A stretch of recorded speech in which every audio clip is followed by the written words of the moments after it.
నమస్తే, welcome to hit TV. ఈ రోజు మనతో పాటు ప్రముఖ ఆధ్యాత్మికవేత్త ఆస్ట్రాలజర్ చెవియం కిరణ్ శర్మ గారు మనతో ఉన్నారు. వారితో మాట్లాడి మరిన్ని విషయాలు తెలుసుకునే ప్రయత్నం చేద్దాం. నమస్తే గురుగారు. అఖండ ఐశ్వర్యవతి భవ. చెప్పమ్మా. గురుగారు, ఇప్పుడు ధనత్రయోదశి 18, 19 అనేది ఒక చిన్న డౌట్. అసలు ఎప్పుడు పడింది? ఒకటి విశేషం, ఇందాక నేను చెప్పినట్టుగా ప్రదోష కాలంలో పూజ చేసుకున్నట్టయితే మనకి 18వ తేదీ రాత్రి చేసుకోవాలి. కొంతమంది ఇళ్లలో మనకి ప్రాతకాలంలో చేసుకునే అవకాశం ఉంటుంది. కాబట్టి 19వ తేదీ మధ్యాహ్నం 1:50 వరకు త్రయోదశి ఉంది. ఆ తదుపరి చతుర్దశి వస్తుంది. కాబట్టి 18వ తేదీ సాయంకాలం పూజ చేసుకుంటే మాత్రం ఇది ప్రదోషకాలం పూజ. సో 18వ తేదీ రాత్రి చేసుకోవచ్చు. కానీ వ్రతం చేసుకునేవాళ్ళు, అంటే లక్ష్మీ వ్రతం చేసుకునేవాళ్ళు 19వ తేదీ చేసుకునే ప్రయత్నం చేయాలి. అంటే సంభారాన్ని రెడీ చేసుకోవడానికి, అంటే వ్రతం ఏం లేదండి మాకు రెడీ చేసుకుంటామంత అనుకుంటే 19వ తేదీ.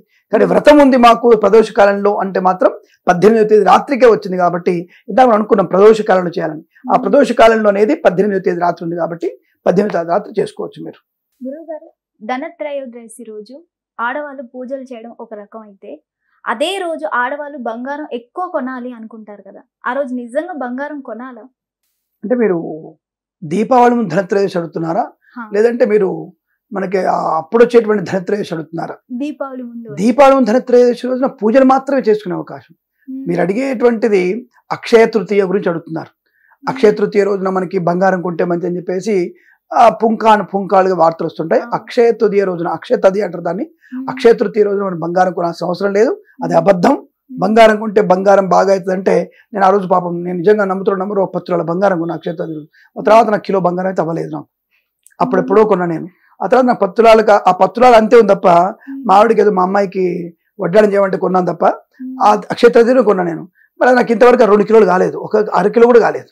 ఆ 10 తులాలు అట్లాగే ఉంది. కాబట్టి అదంతా అబద్ధం. కేవలం షాపు వాళ్ళు చేసేటువంటి మాయా వ్యాపార ప్రకటనలు. అక్షయ తది రోజున మనము నీళ్ల దానం చేయాలి. మంచి నీళ్ళ కుండ దానం చేయాలి. అది అక్షయం అవుతుంది. అన్నదానం చేయాలి, అక్షయం అవుతుంది. వస్తువు దానం చేయాలి, నీకు అక్షయంగా నీ ఇంటికి వస్తుంది. అంటే నీ ఇంటికి ఏ వస్తువులు కావాలనుకుంటున్నావో అది కొంచెం దానం చేయండి. అది అక్షయ తదియ, దాని పేరు. అక్షయం కలగడానికి నువ్వు ఇచ్చేటువంటి దానం. సరే, ఆ విషయం పక్కన పెడితే, ధనత్రయోదశి బంగారం కూడా ఇప్పుడు కొత్త టాపిక్. మళ్ళీ ఇప్పుడు కొత్తగా మనకి యూట్యూబ్ ఛానల్ వల్ల కొన్ని అనర్థాలు, కొన్ని లాభాలు కూడా ఎక్కువగా ఉంటాయి. ఇది అనర్థంతో పాటు లాభం కలిగే విశేషం. అంటే ధనత్రయోదశి అనేది మనకి అమ్మవారు లక్ష్మీదేవి పూజకి, అంటే లక్ష్మీదేవి జ్యేష్ఠాదేవిని వెళ్ళగొట్టుకొని లక్ష్మీదేవిని ఆవాహించుకునే రోజు ధనత్రయోదశి. ఈసారి మనకి వచ్చినటువంటి ధనత్రయోదశి 19వ తేదీకి వచ్చింది మనకి ధనత్రయోదశి. ఈ ధనత్రయోదశి రోజున తప్పకుండా మీరు లక్ష్మీ పూజ చేసుకోవడం విశేషం. ఒకటి, ఆడపడుచుకు కూడా మనం ఈ రోజున ఏదైనా కానుక లాంటివి ఇస్తే కూడా చాలా మంచిది. ఇది ఎక్కడ చెప్పబడిందండి, ఎక్కడుంది అని అడిగితే, లక్ష్మీదేవి ఇంటికి రావడం అంటే ఆడపిల్లల రూపంలో వస్తుంది. భార్య, తల్లి, కూతురు, చెల్లెలు, ఈ నలుగురు ఇంటికి లక్ష్మీదేవులే. అటువంటి లక్ష్మీదేవుల్ని మన ఇంటికి పిలిచినప్పుడు ఆడపిల్ల ఎప్పుడు పిలుస్తాం? బొట్టు పెట్టి పండగకి రానా అని చెప్తూ పిలుస్తాం. కాబట్టి ఆడపిల్లకి ఆ రోజున మనం తప్పకుండా చీర పెట్టేసి గౌరవంగా చూసుకొని, మనకు ఆ అమ్మాయికి కావాల్సినటువంటి, సరే బంగారం ఇవ్వగలిగితే బంగారం, లేదా వెండి, నీకు తోచిన కానుక అమ్మాయికి ఇస్తే అది నీకు ధనలక్ష్మి ప్రదంగా ఉంటుంది. లక్ష్మీదేవి అనుగ్రహంతో నీకు ఇంట్లో ఆ అదృష్టాన్ని పొందుకునే అవకాశం ఉంటుంది. అలాగే మనం ఈ రోజున సాయంకాలం పూట లక్ష్మీదేవి పూజ చేసే అవకాశం. ఇక్కడ మీకు గుర్తుపెట్టుకోండి, చాలా మంది కన్ఫ్యూజ్ అవుతుంటారు. దీపావళి పండుగ ఎప్పుడు, ప్రతిసారి కాంట్రవర్సీ వస్తుందండి. అందరు జ్యోతిష్కులు అయిపోయారు, అందరు పంచాంగకర్తలు అయిపోయారు. పండుగ 1 రోజుగా, 2 రోజుల, 20, 21, అది ఎప్పటికీ కన్ఫ్యూజ్ అండి అనేటువంటి వ్యక్తులకి సమాధానం, దీపావళి పండుగ అనేది 3 రోజుల పండుగ.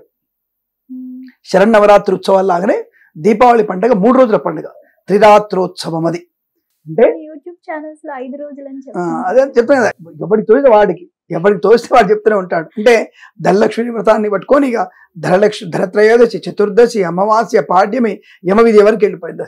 సో ఇక్కడ ముఖ్యమైనటువంటిది నరక చతుర్దశి, మహాలక్ష్మి దీపావళి నిస్సరణ, తర్వాత మనకి కార్తీక పాడ్యం. రెండోది, ఇక్కడ చాలా మందికి ఏమిటి, దీపావళి పండుగ అనగానే మనం ఎంజాయ్ చేసే పండుగ అనుకుంటారు. అది 1 రోజు పండుగ, ఎంజాయ్ చేసేది 1 రోజు పండుగ. చతుర్దశి రోజున పండుగ మనకి, మీరు ధనత్రయోదశి రోజున చెప్తున్నారు. ధనత్రయోదశి విశిష్టత ఏంటంటే, ముందుగా దీని విషయాన్ని కంప్లీట్ చేసుకుని ఇంకో విషయాలకు వెళ్దాం మనం. ధనత్రయోదశి విశిష్టత ఏంటంటే లక్ష్మీదేవిని ఆవాహనం చేసుకోవడం. రాబోయేటువంటి 3 రోజుల పండుగ కోసం అమ్మవారి కలశ స్థాపన ఏర్పాటు చేసుకునేటువంటి శుభమైన రోజు. రాబోయేటువంటి 3 రోజుల దీపావళి పండుగ కొరకు ఈ రోజు ఏర్పాటు చేసుకునేవి. దాంతో ముందుగా లక్ష్మీదేవిని మన ఇంటికి, ఆడపిల్ల ఇంటికి ఆహ్వానించి, అలాగే లక్ష్మీదేవిని కూడా మనం ఆహ్వానించి ఇంట్లో కలశ స్థాపన రెడీ చేసుకోవడం, సంభారాలని రెడీ చేసుకోవడం అనేది ధనలక్ష్మి వ్రతం యొక్క విశేషత. కొంతమంది ధనలక్ష్మి వ్రతాన్ని చేస్తారు, అంటే శ్రీ సూక్త విధానంగా పూజ చేసుకునే విధానం కూడా చాలా బాగుంది. ఇందాక మీరు అన్నట్టుగా 5 రోజుల పూజ అన్నట్టుగా ఆ రోజు ప్రారంభం చేసేటువంటి పూజ కూడా ఉంటుంది.